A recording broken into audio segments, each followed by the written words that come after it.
आज आपदा की बैठक माननीय मुख्यमंत्री जी की अध्यक्षता में संपन्न हुई है और उसमें बहुत सारे हम लोगों ने निर्णय किए हैं।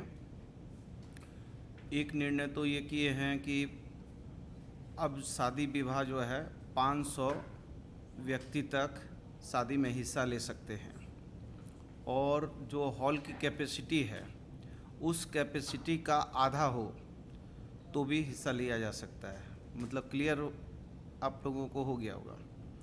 दूसरा है कि बाज़ार, क्लब, सिनेमा हॉल खोलने की अनुमति दी जा रही है। रविवार को जो बंदी होता था वो खोल दिया गया है, अब रविवार की बंदी नहीं होगी। जो समय 8 बजे तक जो व्यवसाय के लिए था वो जो है पूर्ववत बहाल कर दिया गया है।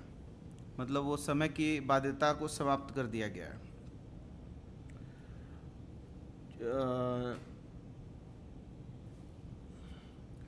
इसके साथ जो हमारा छठ पर्व है वो छठ पर्व बढ़िया तरीके से लोग मनाएं, ऐसा हम शुभकामना देते हैं। इसी के साथ हम ये भी प्रार्थना करते हैं कि ज़्यादा बेटर हो कि लोग अपने अपने घरों में मनाएं तो ज़्यादा बेहतर होगा, इसलिए कि कोरोना का काल है और अभी तक संकट छटा नहीं है। लेकिन नदी में या पौंड में कोई भी मनाना चाहे उस पर कोई प्रतिबंध नहीं है और छठ पर्व मनाने के लिए कोई प्रतिबंध नहीं लगाया गया है।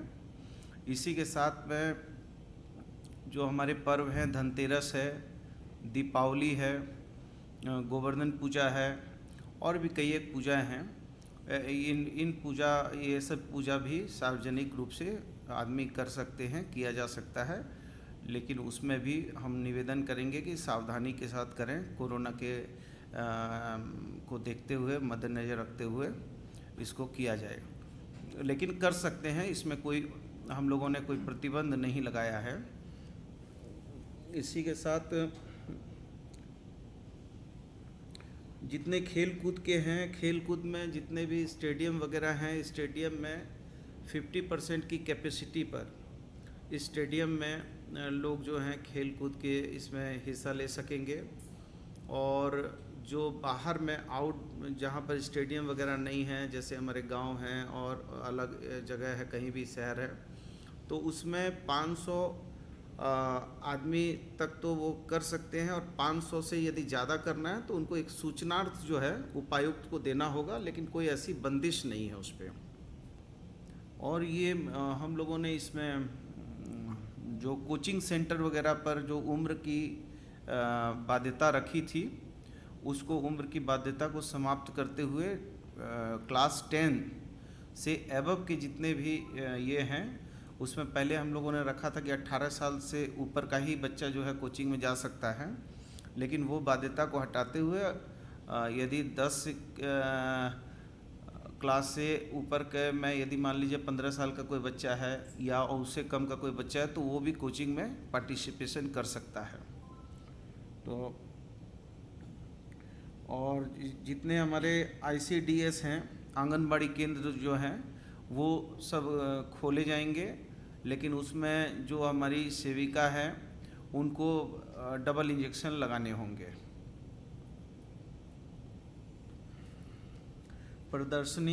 प्रदर्शनी, जुलूस, मेला पर तत्काल रोक अभी बहाल रहेगी। और कुछ आप यदि इस संदर्भ में पूछना चाहते हैं तो पूछिए। अभी वो प्रतिबंधित रहेंगे। और कुछ आप जानना चाहते हैं? वही तो मैंने कहा कि अभी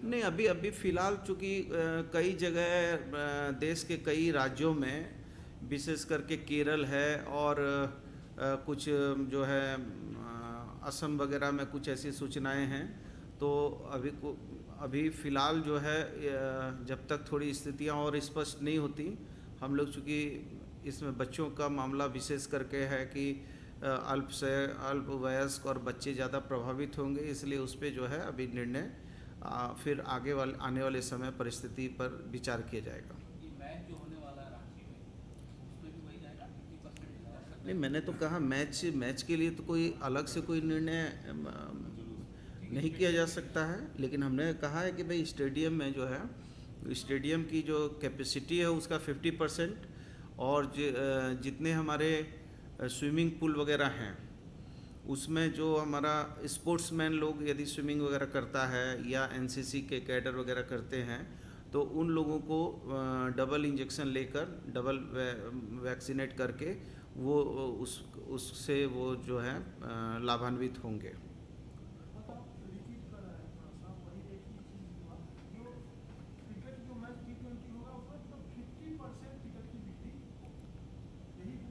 हाँ, 50% कैपेसिटी, अब वो क्या टिकट बेचेंगे वो तो मेरा काम नहीं है, अब वो तो वो जानते हैं।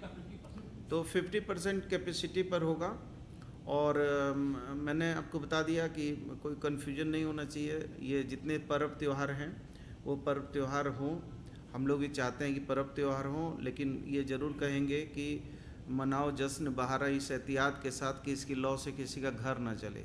ऐसा पर्व त्यौहार नहीं हो जाए कि फिर से कहीं कोरोना आ जाए।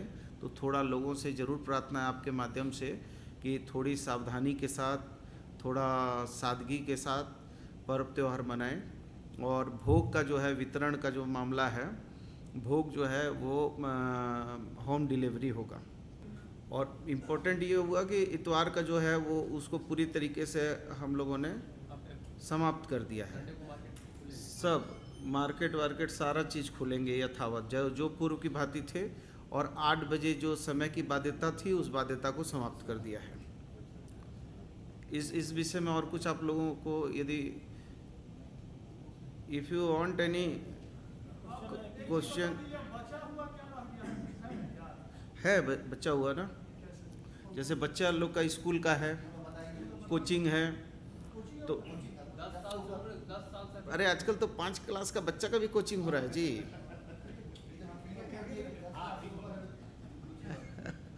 इसीलिए ठीक है।